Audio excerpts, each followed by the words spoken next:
নমস্কার বন্ধুরা, ঝর্ণাস kitchen and blogs lifestyle চ্যানেলে আপনাদের সবাইকে ওয়েলকাম।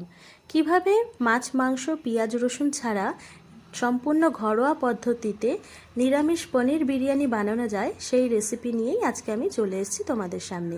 প্লিজ ভিডিওটা অবশ্যই তোমরা দেখতে থাকো। তো সবার প্রথমে দেখে নাও পনির বিরিয়ানি বানাবার জন্য কি কি লাগছে। এখানে আমি নিয়েছি 300 গ্রাম পনির, সাথে রেখেছি আলু। মশলা বানাবো তার জন্য নিয়েছি 2টো টমেটো কুচি, আদা কুচি, কাঁচা লঙ্কা। আর এখানে আছে বিরিয়ানির চাল, যেটাকে খুব ভালোভাবে ধুয়ে 30 মিনিটের জন্য আমি জলে ভিজিয়ে রাখবো। আর এখানে বানিয়ে রেখেছি আগে থেকেই বিরিয়ানি মশলা। বিরিয়ানিতে কি কি মশলা লাগে সেটা আমরা সবাই জানি, তো আগেই শুকনো খোলায় ভেজে সেটাকে গুঁড়ো করে রেখেছি। তো তারপর চলো শুরু করা যাক এবার রান্নাটা। তো দেখো, প্রথমেই আমি ওভেনে একটা কড়াই বসিয়ে দিয়েছি। কড়াইটা গরম হয়ে গেলে দিয়ে দিয়েছি সাদা তেল, আর দিয়ে দিলাম প্রথমেই সামান্য একটু লবণ। আর এরপর আমি পনিরের টুকরোগুলো এক এক করে দিয়ে দিলাম। খুব ভালোভাবে পনিরগুলোকে এবার আমি লাল করে ভেজে নেব।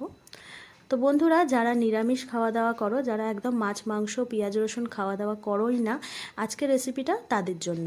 যদি ভালো লাগে রেসিপিটা তাহলে অবশ্যই একটা লাইক করো, আর যারা আমার চ্যানেলে নতুন অবশ্যই চ্যানেলটিকে সাবস্ক্রাইব করো। তো দেখো, পনিরগুলোকে খুব ভালোভাবে ভাজা হয়ে গেছে, এরপর আমি তুলে নিলাম। তো অন্যদিকে এবার আমি বিরিয়ানির রাইসটা তৈরি করে নেব, যার জন্য আমি হাঁড়িতে জল বসিয়ে দিয়েছি, আর জলের মধ্যে দিয়ে দিয়েছি গোটা গরম মশলা, তেজপাতা। জল ফুটেও গেছে।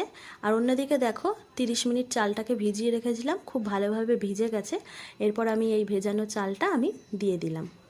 তো বন্ধুরা, পনির তো ভাজা হয়ে গেছে আগে, সেই ভাজা তেলেই এবার আমি আলুগুলোকে ভেজে নিচ্ছি। তবে আলুগুলোকে ভাজার আগে আমি একটু সিদ্ধ করে নিয়েছিলাম। তো তারপর খুব হালকা করে হালকা লাল করে আলুগুলোকে আমি ভেজে নিয়েছি। আলু ভাজাও হয়ে গেছে, এরপর আমি একে একে তুলে নিচ্ছি। তো পনির আর আলুটা ভাজা হয়ে গেছে। এরপর আমি কড়াইতে যা তেল ছিল তার মধ্যে আরেকটু তেল দিয়ে দিলাম, কারণ যেহেতু এটা কোনো রকম মাছ মাংসর ব্যবহার হচ্ছে না, তাই এক্সট্রা তেল বার হওয়ার কোনো ব্যাপারই নেই এখানে, তাই তেলের পরিমাণটা একটু বেশি করেই দিলাম। তো তারপর আগে থেকে বানিয়ে রাখা টমেটো, আদা আর কাঁচা লঙ্কা বাটাটা এরপর আমি এর মধ্যে দিয়ে দিলাম।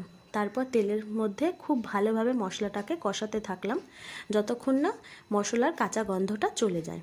তো বন্ধুরা, তোমরা হয়তো ভাবছো তেলটা অনেকটাই, একদমই নয়, দেখে ওরকম মনে হচ্ছে।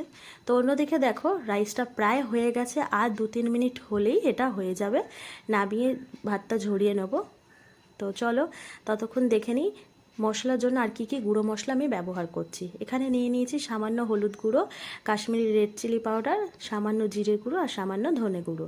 সেই শুকনো মশলাগুলো এবার আমি ওর মধ্যে দিয়ে দিলাম। তারপর খুব ভালোভাবে আবারও মশলাটাকে কষিয়ে নিচ্ছি, আর এই সময় দিয়ে দিলাম স্বাদ অনুযায়ী লবণ।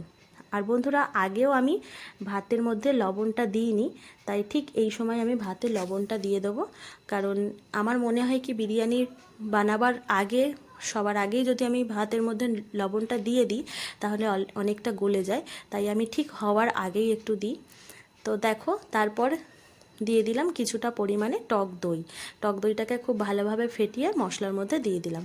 আবারও খুব ভালোভাবে নাড়াচাড়া করে মশলাটাকে কষিয়ে নিলাম।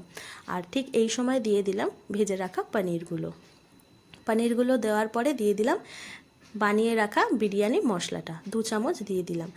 খুব ভালোভাবে আবারও মশলার সাথে সমস্ত কিছু মিশিয়ে নিচ্ছি। আর বিরিয়ানি মশলাটা দেওয়ার ফলে এই সময় পনিরের মধ্যে বিরিয়ানির ফ্লেভারটা খুব ভালোভাবে চলে যায়।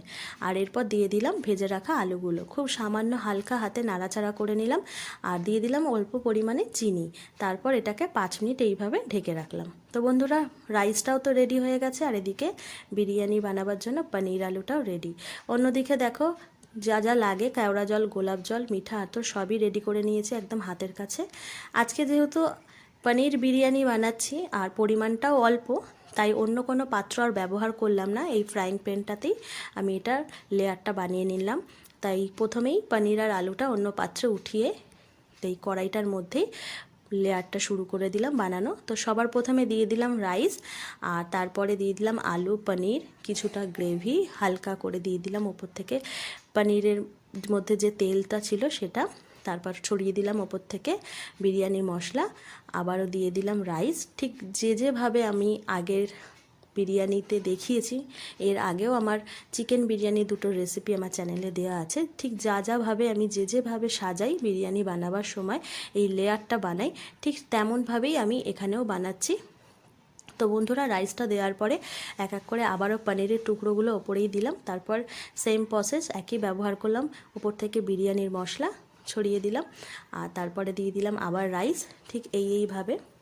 তো বন্ধুরা, আজকের আমার এই রেসিপিটা কে কোথা থেকে দেখছো অবশ্যই কমেন্ট করে জানিও। আর তোমরা কারা কারা বিরিয়ানি খেতে ভালোবাসো সেটাও জানিও। আমার তো ভীষণ পছন্দের।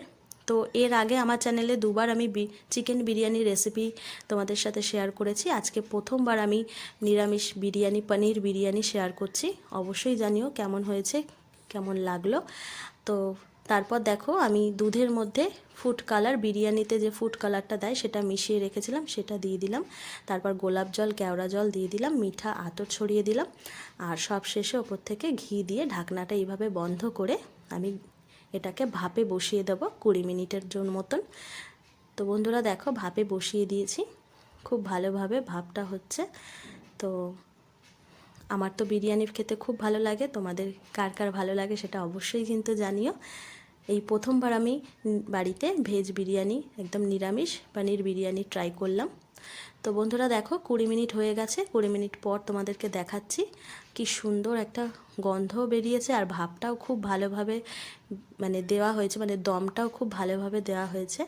তো দেখো, এবার একটু আমি ওপর থেকে এগুলোকে খুব ভালোভাবে মিশিয়ে নিলাম। তো বন্ধুরা, তৈরি হয়ে গেল আজকে সম্পূর্ণ ঘরোয়া পদ্ধতিতে নিরামিষ পনির বিরিয়ানির রেসিপি। কেমন লাগলো অবশ্যই জানিও। ভালো লাগলে একটা লাইক করো। যারা আমার চ্যানেলে নতুন, চ্যানেলটিকে সাবস্ক্রাইব করার জন্য অনুরোধ রইল। দেখা হচ্ছে তাহলে অন্য একটা ভিডিওতে। আজকের মতন টাটা।